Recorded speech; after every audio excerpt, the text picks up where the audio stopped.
Norfolk Business Show with Danny Snelling. Sponsored by MT Comms. Right, Russell. Lord Russell Baker.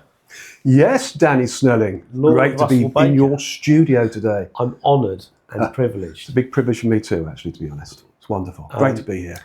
But thank you for coming on. Tell our listeners, please, what they should know about you, if you like, and what you get up to. Of course, yeah. I mean, my main focus on business these days is business entrepreneurship, as we're both involved as professionals, really. So, business entrepreneurship. I have been accused of late of also being a media entrepreneur. So that's an interesting one. So it's very much in the media anyway, Danny, as you know. I run a podcast talk show. It's all over YouTube as well as all the podcast channels around the globe. Get some serious individuals on from the world of sport, also from business too. Some great business entrepreneurs come on, some great shows. But from a business entrepreneurial point of view, I'm very much in that market now, looking to help companies, particularly with what's happened in recent months since the autumn budget, the tax increases, national insurance increases going up, company national insurance increases going up from 13.8% to 15%. It's outrageous. And really sort of fighting the bottom lines of businesses up and down the country. So I'm very much involved with providing solutions to mitigate those environments. The corporates have been using the solutions I use now for many, many years, but now I'm offering it to SMEs to also help recover funds back into the bottom line for small, medium enterprise companies. So that's kind of where I am at the moment. Plus other business too. It's always other business. Yeah. Well, I'm going to delve into each of those things sure you will. mentioned in more detail. But perhaps if you can start us off with where it all began. Are you a local boy? No, I know I'm not. your lordship is a local. Yeah, it's a local lordship title. But I actually come from Farnborough in Hampshire originally. That's where I was born. But my grandfather on my mother's side, he actually owned a lot of land in Norfolk, hence my reaction to being here.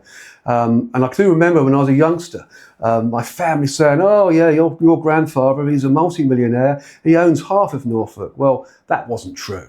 He was a rich man. He didn't own half of Norfolk, but he owned a lot of land here, and hence the title, of course. So that's come my way as well. So it's an interesting side. So I've come from Hampshire to Norfolk, moved here in 2022. So it was a long time ago now, over 20 years, 23 years. 2022, 2000. Sorry, 2000. Yeah, I was going to say. Yeah, my maths is not good, but that's that's just testing you now. Yeah, okay. Testing your mettle there. Yeah. So I moved here in 2002, just before England won the Rugby World Cup, of course, and been here ever since. Apart from 2 years, when I left Norfolk to live in Mexico City for 2 years. I remember that was interesting. Yeah. But there we are. So school in Hampshire, did you? Yeah, I went to schools in Hampshire, Cove, Hampshire, Farnborough. That's where I went to schools, brought up in scholarships there. And of course, came out of school and went to university, Aston University out of Birmingham, to do what I did there, which was fantastic. What did you study there? I studied production engineering, of all things. Okay, So very mathematical. Yeah. Because maths was always my greatest subject. I like numbers and patterns. They work well in life, don't they? Patterns and numbers. So I did my university degree at Aston University and left there and then started to think, what do I do now? As we all do, we leave school, we leave further education, and none of us really know what we're going to be doing. But the bottom line, I always knew I was a bit entrepreneurial, thought out of the box, could never be put in a box and told what to do. So that was always going to be my story moving forwards in some ways. But my first job, getting into that when I came out, was to work for Reuters. And of course, Reuters is the world's largest news agency and feeds the data into financial institutions. You look at the American NASDAQ, for example, Wall Street, London Stock Exchange. All the stock exchanges around the world are all fed, or were certainly in those days, by Reuters data streams. So I worked for Reuters for about two and a half years. And with that, it was great. I never really did much in the UK. I was on overseas travel all the time. So spent a lot of time overseas. Was lucky enough to go to Australia. So Melbourne and Sydney. Was that specifically working on the technology behind? It was a bit of both. It was technology. I'd train engineers, for example. So I was a bit of a teacher. So I did a technology training. I would go off to Forex exhibitions, so on a sales campaign. A lot of those sort of sales campaigns, sitting on various Forex exhibitions around the world. So that was great fun. You meet a lot of people, selling the technologies and selling the services. And also project management, believe it or not. I'd project managed dealing floor installations around the world too. So I was fortunate. Hong Kong, Australia, Middle East, all over Europe. I spent a lot of time in Turkey, in Istanbul and Ankara. And of course, in those days as well, it's when the first Middle East war kicked off. So I was actually out in Ankara when that was going off, and so that was quite an exciting time. Well, there is a military connection as well, though, isn't it? Does it come later, or? Yeah, we can come later. We can talk about well, I can mention it now, I guess, because living in Farnborough Cove in Hampshire wasn't purely by accident. It was because my family had a very large military background. Right. So Aldershot being the home of the British Army, you can see the relevance. So that's why I was brought up, and I do remember as a child going around to see various uncles and aunts and so on, and you'd walk into their houses and it's like an emporium of military wear. And there's one particular guy I remember very well. He was, I think he was a colour sergeant in the King's Rifles, based out in Nairobi, and his house was just full of spears and shields and the Zulu wars and so on and so forth. Effigies of elephants and lions and tigers. So as a young 4 or 5 year old, it was just absolutely incredible for me. Took my breath away. So those experiences were quite relevant. And of course, I wondered, where did my history come from? Because a lot of people say to me, well, Russell, you've always got a dark coloured skin. You don't look particularly English most of the time. I just thought that's because you're never in Norwich. Well, maybe, never in Norwich. Well, I am quite a bit these days, of course, and when I went to do some work for GCHQ, just cut into this very quickly down in the southwest, Special Branch came around to visit me to do my vetting for top secret vetting, which I shouldn't really talk about, by the way, because I will leave it there. And they said, look, we're going to go through your history. We've gone through your history and your family. We want to ask you a question. Why have you never walked through the gates of Sandhurst and become a military officer, an officer, army officer? I knew the reason why. And I asked him, how far back in the history did you go? He said, well, we liked it so much, we went as far back as India to days of the Raj. So that's the history that my family goes all the way back, at least till then, probably further. But I know from the Special Branch that came around and gave me the story, they'd gone back as far as the days of the Raj. So it's quite an incredible background. And I just said to the guy, I said, look, I'm a black sheep of the family. I want to do things my way. The title of my book. Ah, yes. We're going to plug. We'll talk about that one as well a bit later. But yeah, so I like to do things my way. And that's really how my life has been. Can't shoehorn me into a box. So hence the business entrepreneurial side of my life story. Yeah. It's fantastic. So what next after uni? After Reuters, sorry. I stayed in that industry for a little while after. So I left Reuters because primarily with all the great travel, I had a young family. My first wife was still around then, young family, and I was missing out on them growing up. So it's quite a traumatic time, but at the same time very exciting. And it was the excitement of the international travel that really got into me. I think that's what drove me to become the adventurer that I am today, traveling around the world, doing the things I do.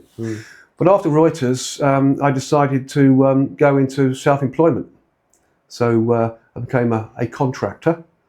Back in the day, of course, when contracting was good, so IT contracting, which was a plethora of different roles and organisations I did work for. And it went on from there, really. So it was a great money earner. You probably know the industry yourself, Danny, I guess. Well, only from modern times. Modern times, yeah. Well, I had some great roles. I only really started in well, we always done the telecom side, but we only really started to touch the IT side about 2014, I suppose. So, okay. Modern, yeah, so I got into it around about 1994, I think I went contracting. Saying that, I used to do a bit of programming and of course, web design, early 90s, mid 90s, so Yeah, so you've been around in this industry for a long time too. Yeah. But I did a lot of work for a lot of big corporates. So IBM, I travelled around the world with IBM as well, funnily enough. A lot of time in Germany and the US. That was interesting. And also did some roles for government, the Home Office. One of my roles there was an interim head of cyber security for the whole of the Home Office operation and UK policing. So that was the level of contracting I was working at. I wasn't just doing stuff. I was actually at an influential level, so guiding and advising all the way along the line. Wow. So interesting times. Yeah, I bet. Any interesting stories you can tell from there, those times? There's always interesting stories. Well, surely you can talk about stuff like that nowadays. Well, I mean, in those days it was a different world, wasn't it? Yeah, it was. Yeah. It's a different time. We used to go out at lunchtimes and have drinks, maybe not even go back to the office in the afternoon, because that was expected in those days, because that made you a team player. Yeah. And those sort of things used to be going on. But I remember when I did some work for Siemens. This is an interesting story, actually. We had a Siemens Network Systems. We had a sales conventions every quarter. Wasn't to do with the post office, was it? No, it wasn't to do with the post office, I can assure you. I Siemens? think it might have been involved, actually, yeah. No, definitely not. But they used to have these sales conventions every quarter. And basically, they were a massive gathering of all the people at the front end of the office, the sales teams, to go out and, have some serious discussion. But basically, it was all about drinking, socialising, getting to know everybody, and being a fool, really. And we were in this one hotel one day. I remember this must have been about 92. And it was hot summer's days. It had been a June sales convention. And this hotel had this grand piano and a pianist there was playing all this wall-to-wall horrible music. We decided as a team, well, we didn't like that. And we had a guy on the team who could play the piano. So we thought, well, we'll get rid of this guy. You sit down, we'll have a knees up. So all the songs, knees up, mother, brown, all that kind of thing. So we chucked this guy off and put our guy on, and away we went. The management of the hotel weren't too happy about this. So they came over and said, no, you can't do any of this. Off you go, off you go. And we looked at each other and saw that the French doors were open, big swimming pool outside.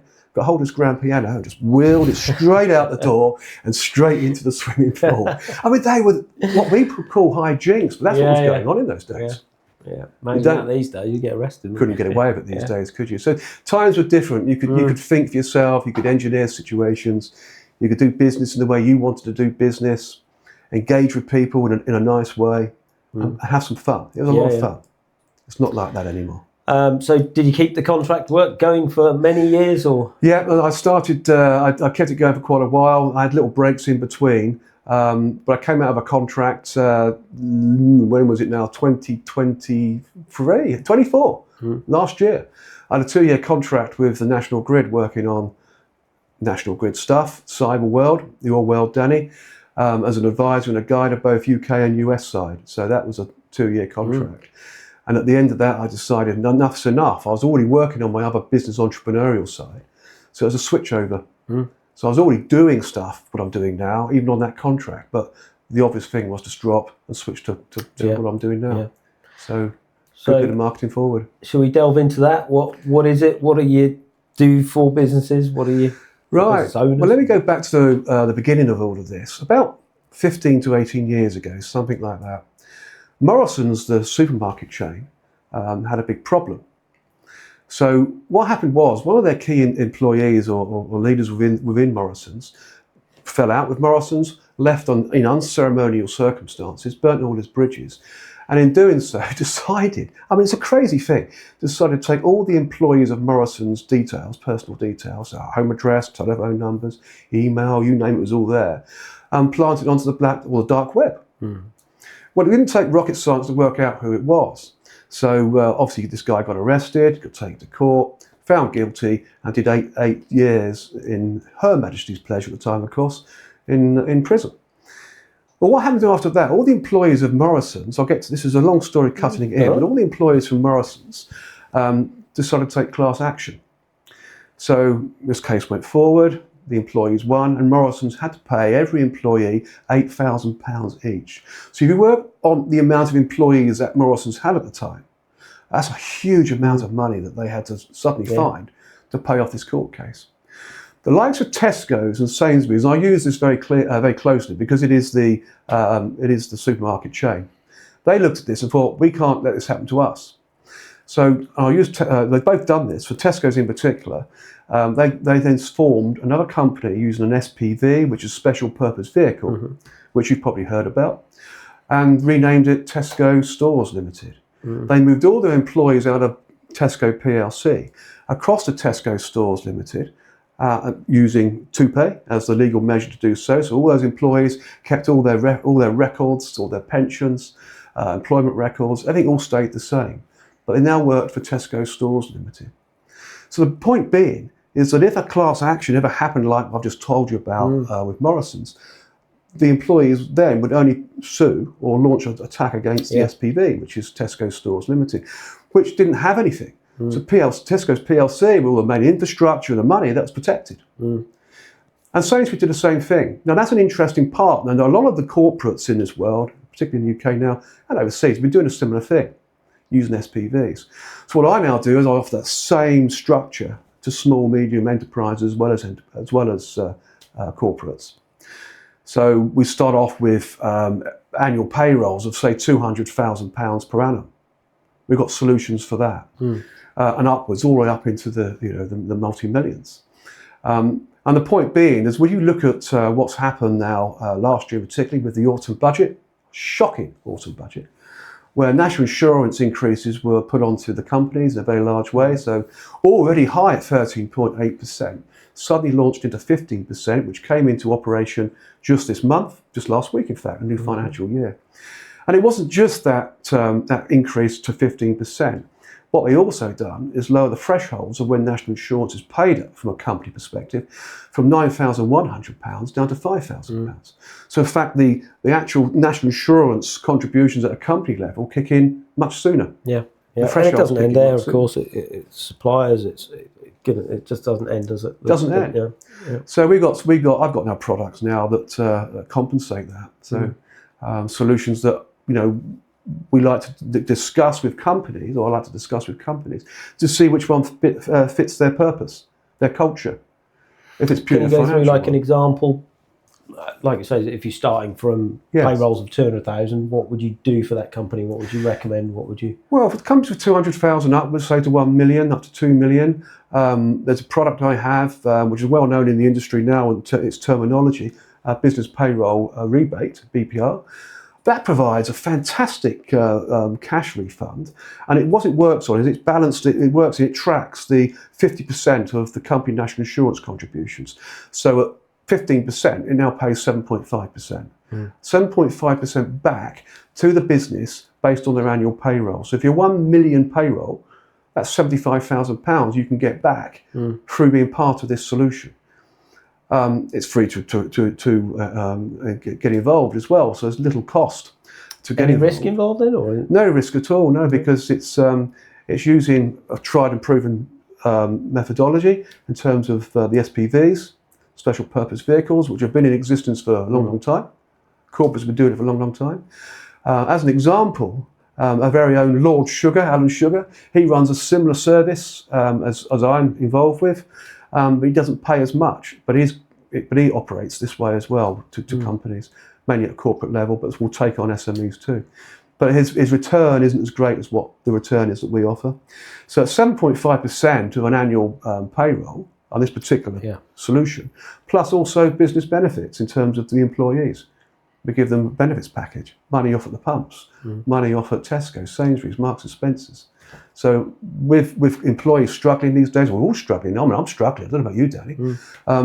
But it gives them a little bit of an incentive, which can pay them, upwardsly to, on average, get back £1,800 a year as an average back using this employment benefit package. Wow. So it's superb and all compliant. Now, the good thing about it is, as a payroll, you can either keep the payroll in-house, which is great. You continue with managing the funding, or you can outsource it within the solution. Either way, all the taxes are paid, the employees, the taxes themselves are paid, the employees' national insurance contributions are fully paid, the company's national insurance contributions are fully paid. So as far as HMRC and the Treasury is concerned, there's no tax avoidance because it's all paid in full. So the revenues are generated within the solution, so back-end business ethics. So there's lots of various ways this can happen. And another solution that we have, which starts off at about 3 million annual payrolls, is a fantastic solution. In that particular method, they only pay 1% back, but actually of your annual payroll. But when you talk about multi-millions, it's a lot of money. But their ethic is more on the employee benefits package, which is absolutely second to none. So that comes part of this particular solution. But they have, the solution itself has around 15 different wheels of operation that sits within the actual solution itself, where they generate money, generate growth, wealth.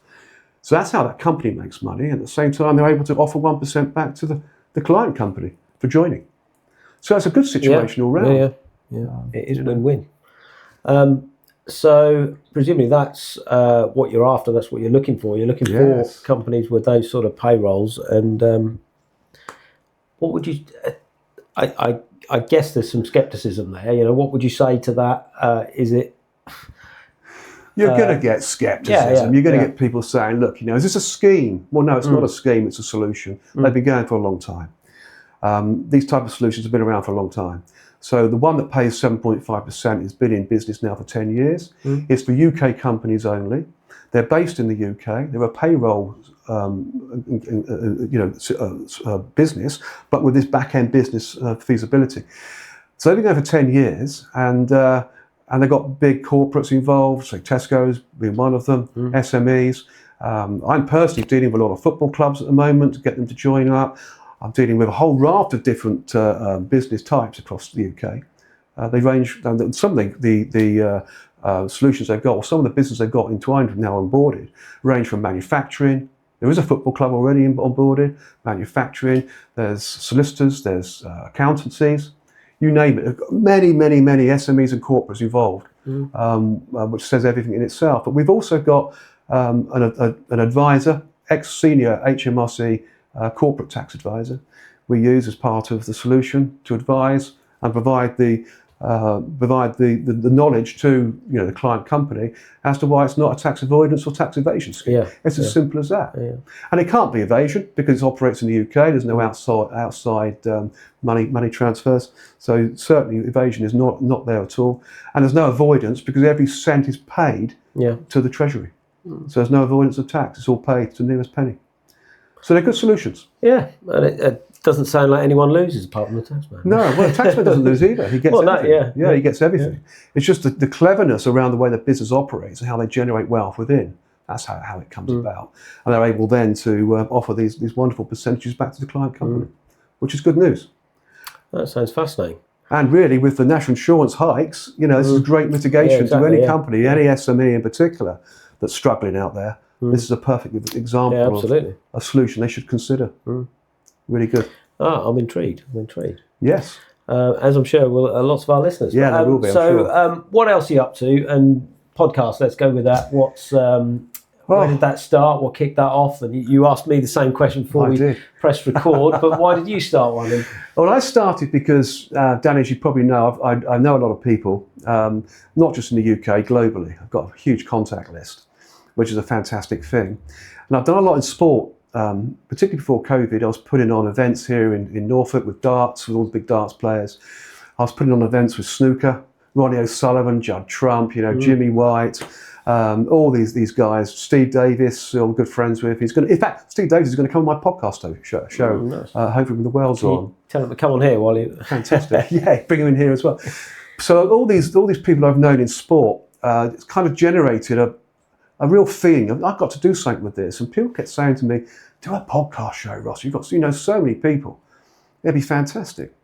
So I did. So in May 2020, got to get my years right now. I got it wrong earlier on, didn't I? 2023, I did my first podcast show with Alan Hudson, the famous Chelsea, Stoke City and England player. And that was a great show and really interesting. And it sort of went on from there. Some more footballers came on, some nice big stars. Tay Fennick's been on, of course, ex-Tottenham, QPR, Crystal Palace and England, of course, played in the 1986 World Cup quarter-final against Argentina. This might be one area where you start losing me, because not losing interest, but I don't know my sport, but some of these names I know, but not all. But it all started off there, so I'll kick off away from the sport a little bit, but it moved on. So I've now moved into the business side, business entrepreneurship, so I get some real global business leaders coming on. I had one recently, Jane Baylor, absolutely incredible young lady. She had some trauma in her early life, survived cancer, etc. But what a genius business person. Really well recognised globally around the world, and runs a top 2.5% podcast as well. So there's this level of intellect I get onto my show as well at a business level. So are you doing them like via web? Yep. Yeah, online. So it's all online via Zoom. So I record them on Zoom. I wonder if this is an area I should go into, quite possibly so. I can help you with it. So it's a way to do it. So I do mine on Zoom. So I record on Zoom. I get my subject to come on as well, my guest, so both cameras are on, so we do it wherever we are in the world. So. I did try that, but there's too much to edit. I got time to edit to do Well, I've got the software. I do it quite quickly. I'm quite adept at that now. But I had Gordon Hill on a couple of weeks ago, ex-Manchester United England winger. And he's based out in Seattle in America. Wow. So he's in America. I'm in Norfolk, and we create this great show over Zoom. Fantastic podcast. Yeah, give me some ideas now. But then I guess it's called the Norfolk Business Show. I don't want to be interviewing people who don't live here, do I? So, No, well, I kind of live here, but I mean, my show's wider and greater. Of course, It's not just Norfolk, it's UK wide, it's global as well. I've had a lot of people that live in various parts of the world on my show. And I actually I enjoy it. And I think that's why Jane Baylor's renamed me as a media entrepreneur, guru. Yeah. And she loved the show so much, she even rebranded it under her brand and put it out again. So that's the level, it's fantastic. Tell our listeners, I mean, also put it in the description, but what's it called, the podcast? The podcast is called the World of Lord Russell Podcast Talk Show, available on all podcast media platforms around the world, and also on YouTube as the Lord Russell YouTube channel. So it's worth having a look. Some great shows on there. As I say, I'll put it in the description anyway. Yeah, so. Wonderful stuff. Yeah, but the book next. I'm afraid to say I haven't read it, just because I don't do books at the moment. It's a great book. You've got to read it. I haven't read a single book for 2 years now, and more than that actually. But I know it's something I must cure. But I used to literally go through 2 or 3 books a week, and I just stopped about 3 years ago, and just or listened to. But so tell us about that. And I know obviously it's a bit of your life story. Well, it is your life story. It's my life story, yeah. But how did that come about? What gave you the idea to do it, and how did you do it? Right, that's an interesting question. I've had a lot of people over the years say to me, Russell, look, you've lived a really extraordinary life. You're still living an extraordinary life. You need to write a book. So what happened was, that's a great saying, is what happened was, Peter Mendham, of course, ex-Norwich player, I've been good friends with for a long time. He had his book written, which is an interesting book, if you know his stories back. I know his story, but I haven't read his book. And the guy that wrote his book as a ghostwriter was a chap, Edward Cousins-Lake, who's a good friend of mine now as well. And Peter Mendham said to Edward Cousins-Lake, he said, Edward, go speak to Lord Russell, because he's got one hell of a story. I mean, his life story was just blow the world apart. So Edward Cousins-Lake came on to me, and at that point, it was around about October 2019, at that point I was beginning to think I've got to do something. So he called me at the right time. So he came round and we discussed it, and I said, you know what? Yeah, let's do this. Let's do this project. I never knew how long it was going to take. I never knew the cost of it. And it can be very expensive. It cost me a lot of money, I have to say. I was going to ask it actually, how does it work? How does the finance work? Yeah, well, you pay for the book itself to be written, of course. So I had to pay Edward Cousins-Lake to unify the book into one verse, one language. Whilst I was actually at the time living in Mexico City for 2 years. So I was out there in Mexico City writing all these emails, sending them back to Edward Cousins-Lake. And he was getting so excited. He said, Russell, you're a good writer. You're making my life so much easier. And I said, well, thank you very much. And I'm a writer. I'm a journalist now as well. I've got my National Union of Journalists card here in the UK, which is great. So I was sending these emails back, and anyway, he compiled this book. I then spoke to a lady out in Hollywood, and she said to me, that's about your book. Are you looking to get into the American market? I said, yeah, of course, global, not just UK. She said, well, I've got a copy, I've read it, and I want you to make some subtle changes. She said, because the Americans don't really understand an awful lot. So if there's any Americans watching, I don't mean it personally. Right? So, and what she said to me was quite funny. She said, for example, when you're talking about the Houses of Parliament or Westminster Palace, which I worked in, have done over the years, she said, it's good to put a little paragraph in to say what it is. What are the Houses of Parliament? What is the Palace of Westminster? Just a little paragraph to explain it for the American market. So we actually adopted that and put that through the whole book. So it's quite educational too, interesting. And that's how it went. So all these stories have been written by myself out in Mexico City, going back to Edward, who bless him, he put it all together in one voice, because I was writing each story in the way I was writing each story at the time. So it might not have been a lot of commonality in terms of the wording. So he actually pitched that together. He knitted the words together. But that was easy for him to do so. And then what would happen? I mean, in September 2021, I went with my ex-girlfriend now, of course, the Mexican lady. We decided to go to Acapulco. So hired a car, drive to Acapulco. It wasn't the first time. We'd been there a few times before. Did you go loco? I went loco in Acapulco, absolutely. Went terribly loco in Acapulco. Whilst we were there in September 21, and you can look this up, by the way, folks, it's actually on Google, we had a massive earthquake. So right underneath my feet was the epicenter in Acapulco, which does suffer from earthquakes. They're on the same fault line as California. And it was a 7.5, 7.4. So it was a huge earthquake. And the hotel I was in was literally going side to side, but at the same time up and down and side to side like this. And I thought, this is coming down, this is the end. But I was always told that earthquakes only last for 60 seconds, a minute. So I was counting down, and at 60 seconds it duly stopped. Out of that hotel room as quick as I could. All the glass and debris on outside, you couldn't kind of imagine. The walls were all coming down. Got to the central staircase and huge cracks going all the way down. I thought, this is dangerous. Got down outside, and sort of immediately after hitting the outside of the hotel, the aftershock came in, which is they're worse than the main ones actually, because they exemplify the original damage. And that was a 5.4. And then I thought to myself, hold on a second, I'm on Acapulco Bay. This is an earthquake right on the bay. So I quickly checked up on Google, and there's all these small earthquakes circling the big earthquake. A weird situation. Some out at sea. Tsunami. Oh, hold on a minute. This is dangerous. Where do we go? I'm not going upstairs. That hotel's coming down. And took the chance, really. Didn't go into any high ground anywhere because I wasn't sure that buildings were going to collapse. That's the other thing. And there wasn't really a tsunami. There was just a slightly raised tide that swept around the bay, and that's all there was. But it was quite something. God, yeah. And Edward Cousins Lake said to me, Russell, that's a brilliant story. We can just about get that into the book in time. So if you want to read about this, get that book. Yeah. My book is My Way, the autobiography of Lord Russell Baker. So make sure you get a copy. It's a really good read.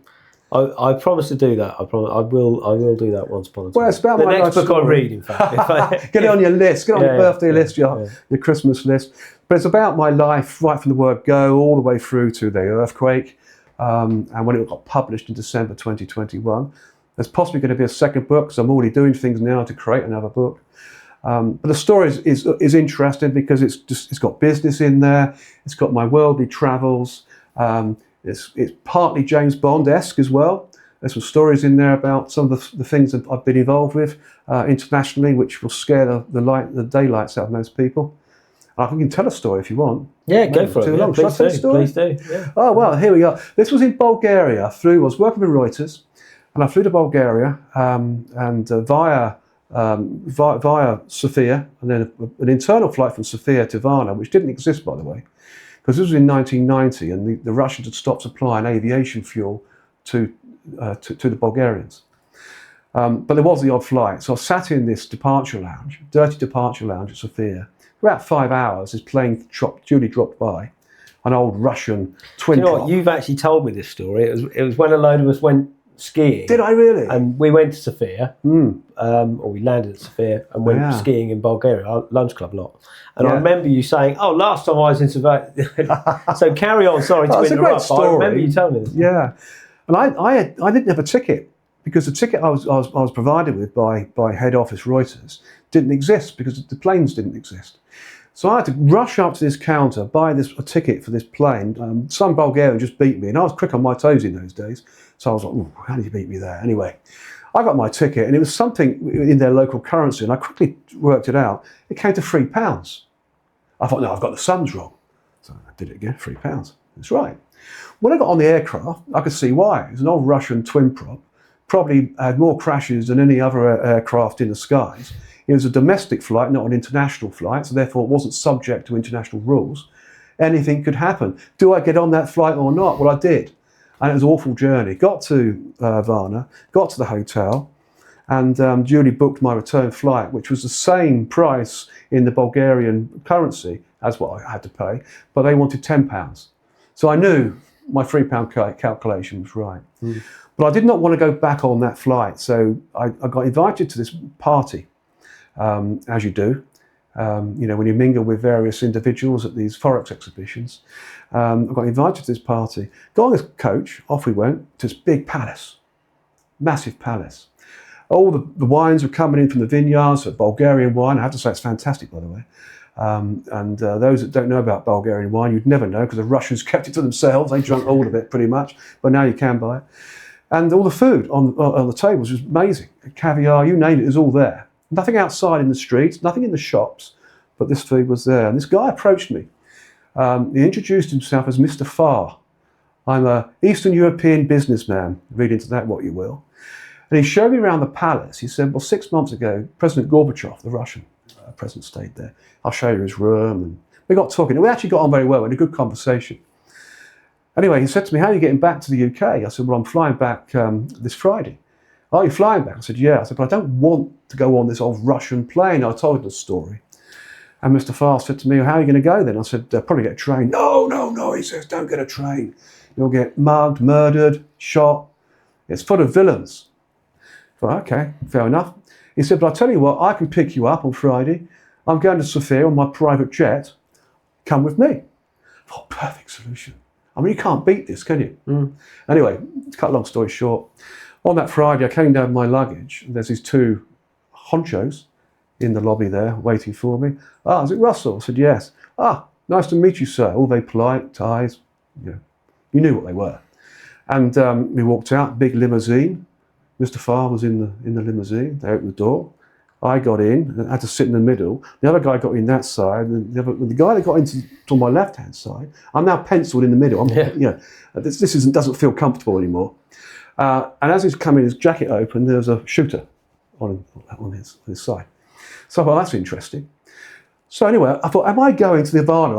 Have I now been abducted? Who knows what's going on here? But this was a life story, the life I was living at the time. Very James Bond-esque, it really was. We got to Varna. Phew, that's correct. I now started to feel a bit more comfortable. The doors opened. The shooter got seen again as his jacket opened. We got out. Mr. Farr came up to me and says, Russell, he says, stick right close by me. He said, my colleagues, bodyguards more like, will stick to us as well. And see the officer up front there, the security guard into the airport. I said, yeah. The guy with his machine gun. I said, yes. He said, don't worry about him. As we approach, his gun will go down and we'll just be allowed straight through. No checks, no security. Yeah. Oh, this is serious stuff. Straight through the airport at Varna, onto the runway. There's a private Learjet running. Door was down at the back. Got on. Mr. Farr walks into the pilot area with his pilot, obviously co-pilot or whatever he was going to do. Door went up. And I thought, am I going to Sofia really now, or am I going somewhere else? This is quite a serious thing. And I was starting to think about my first wife at home, my young kids. All these things go through your mind, don't they? And I thought to myself, no, this is a bit dangerous. But anyway, took off, immediate clearance. None of us hanging around, straight up. And we did land at Sofia. Now, whilst I was on that flight, a young lady appeared from nowhere and said, do you want a drink, sir? I said, I'd love one. Can I have a quadruple Armagnac? Because at that point, I needed something strong. In fact, I had about 2 of those before we landed at Sofia. So when I got off at Sofia, Mr. Farr came round and we shook hands. By that time, I'd had these 2 large Armagnacs. So I felt a bit more kind of confident about asking some questions. So I said to him, Mr. Farr, thank you very much. It's been great meeting you. Thanks for the flight back to Sofia. It's been from Sofia, from Varna. Fantastic journey, thank you. I said, well, what do you do as an Eastern European businessman? And his face literally changed from a smile into quite an aggressive, angry look. That I cannot talk about, in his Far Eastern accent. Yeah.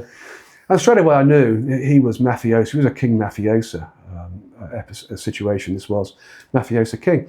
He then Judy, because he said he was going to Sofia, so he said he'll drop me off. He wasn't going to Sofia. He got back on his aircraft and took straight off. Take off. Wow.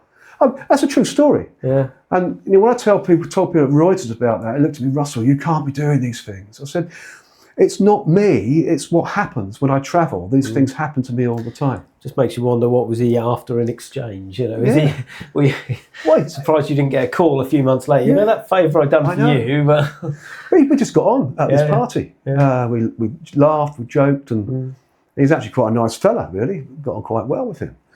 But that's just one story. I had another one in Poland where I had this was before the wall went down, where 2 guards behind me with guns at my head, one left, one right. And I thought, how do I deal with this one?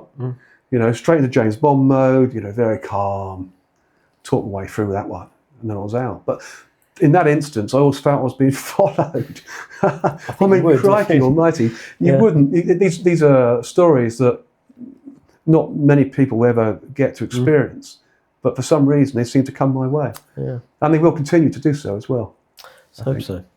All in my book, by the way. Yes, do read it for more stories like that. Tell me a bit more about the title. And I know it's your branding, and it works very well. Yeah. And I think my wife refers to you as Lordy. Lordy. Well, Lordy coming out. Well, a lot of my business acquaintances now, they've acquired me now to call me LRB.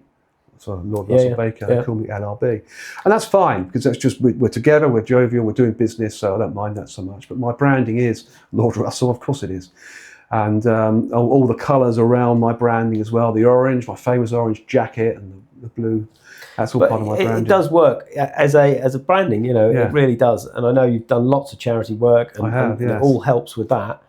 And it helps people remember you. But in terms of the title itself, you've told us it's not inherited, or the Parliament style lordship. No, there's 2 titles. How did it come about? How did you get it? And, well, there's 2 titles, isn't there? There's 2 lordships in this country. Yeah.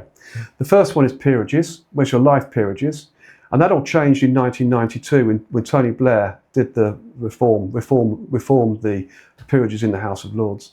So they were all natural peers at that time. And he got rid of most of them, majority of them, and made it more of a political piece. So peers now are actually politically entwined, so either Labour or Conservative or whatever they are, and that they're given a life peerage.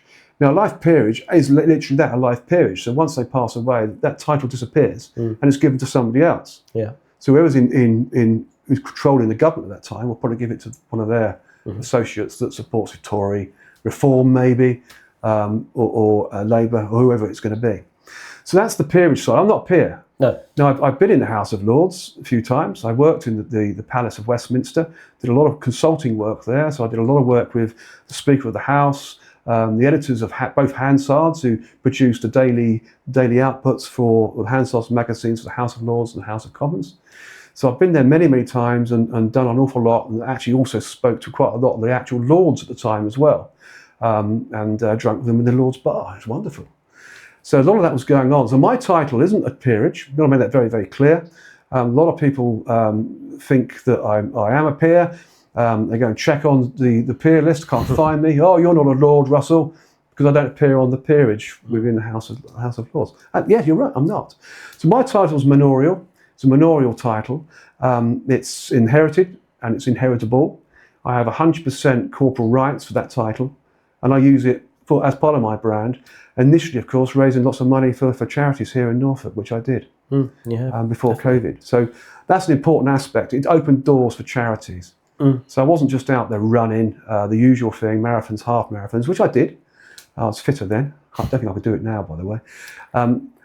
But also putting on shows, darts exhibitions. I put on quite a few at Norwich City Football Club when I had the Norwich Charity Darts Masters every year. That's fantastic. The likes of Eric Bristow, bless him, John Lowe, Keith Deller, all these players of yesteryear that used to come along. Peter Manley, Steve Beaton, local guy, lives here in Norfolk. He came one year. Bobby George, what an inspiration he is. So all these wonderful dart players all participated, and that raised so much money for charity. I can't tell you. The first one I put on in 2015. I then went into the Norfolk Radio studio to present live on the show about the event, which was great. Loved all of that. And the actual show, I think, raised something like £12,000 for the charity. But the football club, they said to me, that's the biggest take we've had in the gun club in the history of Norwich City Football Club. Wow. Yeah. I mean, can you imagine that? Yeah. Did the same the following year. And then the third year, Norwich decided to put their own darts on. Oh, really? And squash this fabulous thing I had going, which was raising lots of money for charity and putting lots of money behind their bar, and destroyed it. Oh, yeah. So there we are. So all these things I did, and same with snooker as well. I've done a lot with the likes of Ronnie O'Sullivan, Judd Trump, Jimmy White a couple of times, Steve Davis, who's coming on my show, by the way, podcast talk show, and so on. And Michaela Tabb, the famous referee, lady referee, who refereed two snooker finals going back, including the Ronnie O'Sullivan final. Absolutely wonderful, Michaela Tabb, beautiful lady. She's been on the podcast talk show too, actually, my first lady. So worth listening to that one. She's wonderful. So all these things were happening, all under my brand of my my title. And so it's a Lord of the Manor title, which comes from my grandfather, who was said, I think I might have said it before the show started, allegedly owned half of Norfolk, which he didn't. That was just hearsay. It was just family being family, mucking around, jovial. But he did own a lot of land in Norfolk. He did have a lot of property in the UK. So a very wealthy man. And that's where it came from. So I'll hand it down to whoever I decide to hand it down to as well in some future point in time. Yeah. But I still continue to use it as my brand for business, use it as my brand for charity work when that starts to re-engineer itself, which it will hopefully in the future. Sounds fascinating. And as I said, the branding really works because everybody remembers you, and that's not just because of your name; it's your personality, and it comes. You enter a room and everybody knows about it. So that's a good thing to have. It's a good attribute, though, isn't it, Danny? Because if you're taken on board like that, you walk in, everyone turns their heads and absolutely, guy. Yeah. That's great for business. So when I go to business shows now, the same happens. I went to this is some more stories here. I've got to tell you. Have we got time? Oh, sure we have. Absolutely. I'm good friends with Harry Harris, who's a very well celebrated, award-winning sports writer, journalist. Very good friend of mine. And another good friend of mine, who's a good friend of Harry as well, is a chap called Paul Trevelyan, who's a well-known artist, comedian, painter, draws. He's a fantastic, both interesting characters. And both of them actually last year have also been on the World Lord Russell podcast talk show. They're great shows to listen to. Anyway, Harry Harris said to me, Russell, he said, we're doing a history of Tottenham Hotspur Football Club on the pitch and off the drawing board. We've got it published now, so it's too late to get you in it. He said, but we want you to come to the book launch, which is going to be in Mayfair, London, at the Butler Phillips headquarters. Butler Phillips, that name rings a bell. And of course, David Butler was the former chairman and vice chairman of Tottenham Hotspur Football Club. There with Lord Alan Sugar when Tottenham were going through some quite difficult times. And David Butler actually saved Tottenham Hotspur from going out of business, going back. He's basically an accountant, a top-range accountant, administrator, and his business at Butler Phillips is all about saving companies going into administration. So I became very friendly with David, and he's also been on the World of Lord Russell podcast talk show, and that's a great show too, talking about his life in football and business. And these are the people you meet on these journeys. And I met Osvaldo Ardiles was there, David Pleat, and others. Some friends of mine that I've known for a while anyway, used to play for Tottenham. They were there as well, and so it was a great evening and a great example.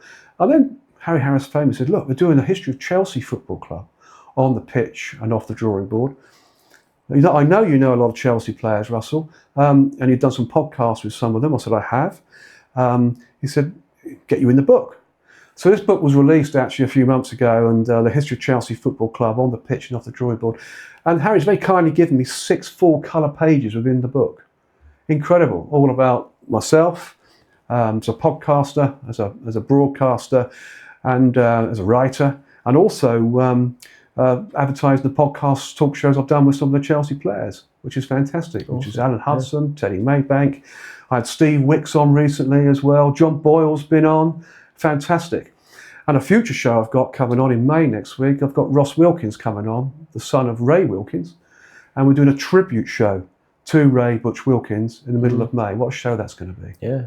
So that features in the Chelsea book, and lo and behold, they're now doing a history of Manchester United off the pitch and off the drawing board, which comes out later this year, and Harry's given me 2 pages in there. Because I've actually had interviews with Man United players as well, like Lee Chadwick, for example. And Ray Wilkins, of course, played for Manchester United as well as Chelsea, so he'll be in there too, as part of the tribute show I'm doing with his son Ross. Wonderful times. Do them all. Wonderful times. Yeah. But anyway, that's not. I've gone off boil there. I've gone off. Your original question was about my title, but that's the level it reaches out to. No, absolutely, and it all helps, and especially I imagine for people who don't know the UK, Yes. system, if you like, and I imagine anyone from overseas will just, oh my God, royalty. Yeah. Well, that does happen, and I don't like that. I don't mind it. Oh, come on, you love it. I don't mind it, but it's not royalty. It's not truth, is it? But when I do meet people, they are in awe of me a little bit, to be honest. Which I try to really make sure play it right down. And I remember I did a show with Kenny Hibbett last year, ex-Wolves player, and his compliments were, you know what, that's one of the best podcast shows I've been on, and Lord Russell made me feel very calm right from the beginning. Now he's the superstar, I'm not. And that's how it emanates, doesn't it? It comes I'm across. after some feedback afterwards. So, so tell me, one of the things I always like to do is best, worst, and what's a real highlight of your career so far, and not necessarily career, life. What's been the highlight so far? Well, my highlight really is meeting all the great people I meet, really, and it's on a weekly, daily basis, annual basis, monthly basis. Every time I meet someone new and engaging, that's a real thing for me. I get a real buzz out of meeting new people because you don't know where it's going to lead. No, it can lead to many things. Yeah. So I think really, for me, I am a people person. So there's definitely a lot. The old saying, it's not what you know, it's who you know, and it's so true. It is so true, especially if you use it correctly. Don't be afraid to reach out to people you've met and ask them for whatever it is you need help with, or just keep in touch with them. Well, I mean, for example, David Buchler, so the ex-chairman of Tottenham Hotspur. I mean, huge character in football as well as business. And as soon as I told him about coming on my show, he was, yes, I'd love to. And David Buchler's a lovely man, a gentleman, and he always says, Lord Russell, my dear friend, when we speak. That's his level of intellect and decency. He's a gentleman. I mean, that's the important thing to get across. Always act as a gentleman. I do it without thinking. The way you speak, the way you address people, opening doors, car doors, all these things, you do just as a matter of course. Yeah. But you and I are old school. We're old school. It doesn't happen so much these days with the youngsters. These days, unfortunately. But with David, he loved the show so much, he put it on his, the David Buchler Phillips website. Yeah. That's fantastic. So what about lows? Must have had some. Oh, loads of lows. How was lockdown for you? I know you were stuck out there, but it's... Well, I lost my first wife, for example, in 2006, mother of my 3 children. So that was a big low, massive low.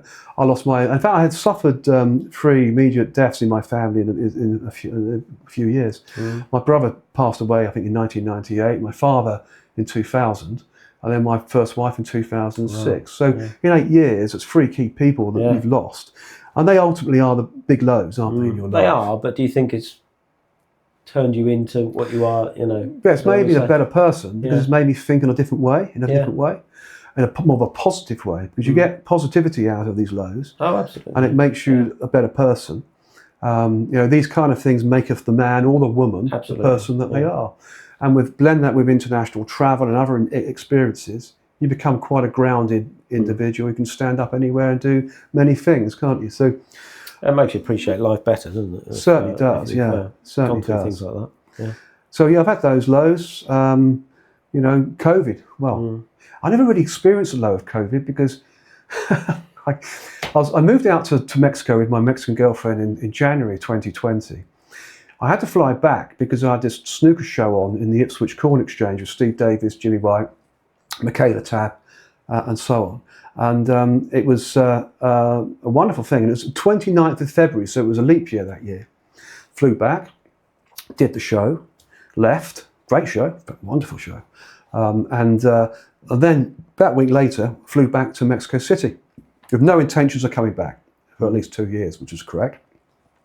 Got there, and maybe a couple of weeks later, my daughter then said to me, Russell, Dad, she said, we're in lockdown here in the UK. Really? Oh, well, I'm definitely not coming back. So I stayed out in Mexico.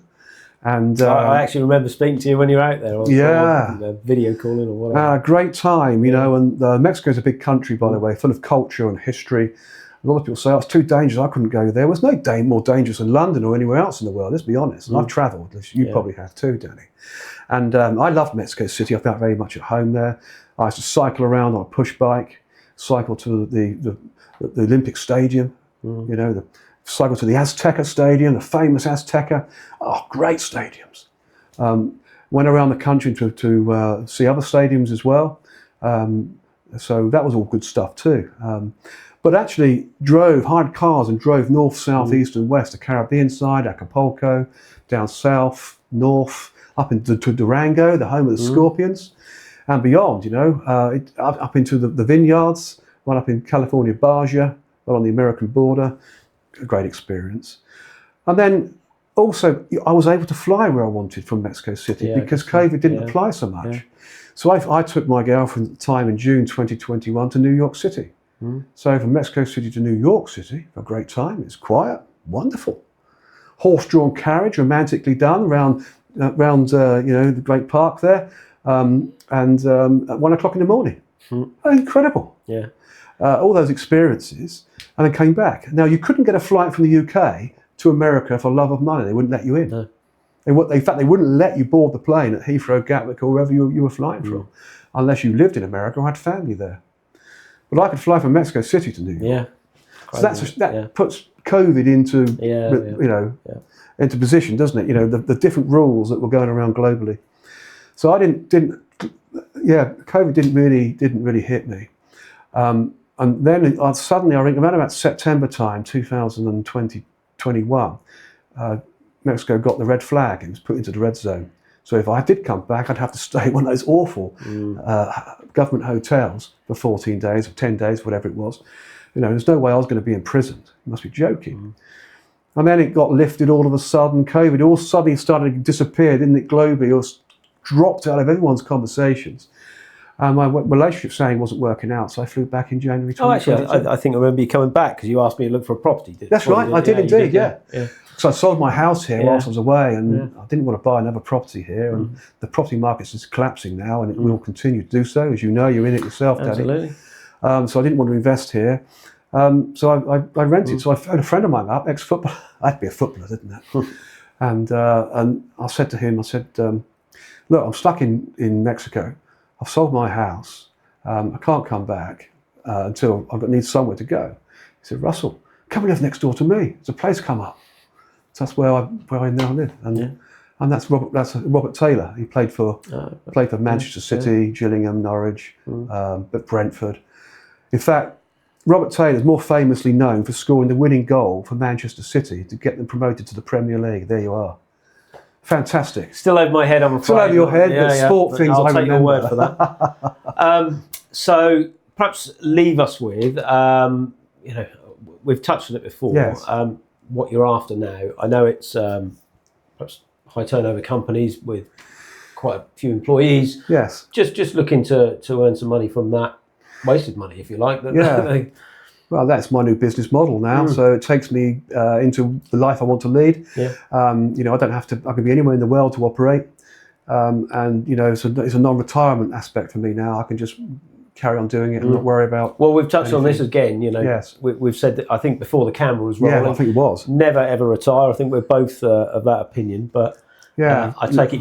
There's no 5 to 10 year plan of selling this business or anything like that. It's literally keep doing it. Just keep doing it, keep doing it, and enjoy it. Because actually, it's not just about a business, in itself making money. It's the people you meet too. Absolutely. Yeah. And just opens up so many new doors and so much everything. I mean, I'm talking at the moment with quite a few CEOs of top football clubs here in the UK at the moment, Championship, EFL 1, EFL 2, and National League. So at that level. So from a business angle, just so everybody realises, I never talk to the owners and the top people.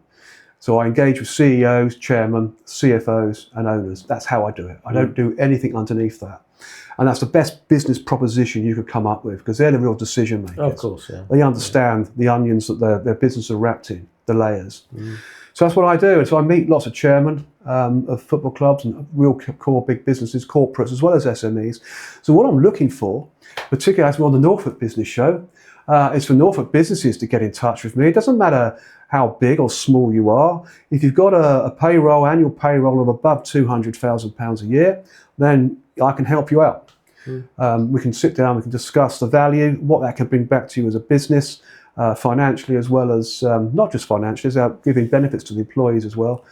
And to get out of the doldrums that the UK is in at a business level at the moment, because it really is in a bad way. Absolutely. And I can help feed the bottom line and help you mature as a business. So please get in touch, and either through Danny or through myself directly, and we'll engage, and I'll look at giving you the right solution for your business based on your culture and moving forwards there as well. And it's a good way to survive these tough times, I can tell you. Absolutely, yeah. And the worst is going to come yet. No, it is. Lord Russell, Yes. thank you very much for coming on. It's been a pleasure, an Danny. Absolute pleasure. And perhaps you can give me some tips when this is published on what else we can do with this Yes, show. I can. But for the moment, I'm just happy sort of pottering along, and I don't want it to become a time leech of mine, and I don't want to sit there for hours editing it. So I'm afraid people are going to see this warts and all. But yeah, interesting to hear your feedback once it's done. I will certainly do that, Danny. Absolutely. It's been an absolute pleasure. So thank you very much for welcoming me on the show. It's been a true pleasure. Good. I've enjoyed every second of the conversation. Oh, likewise. We've covered quite a bit, haven't we, We have, really? yeah. So there we are. So get in touch, folks. Thank you very much. I'll help you in business for sure. The Norfolk Business Show with Danny Snelling. Sponsored by MT Comms.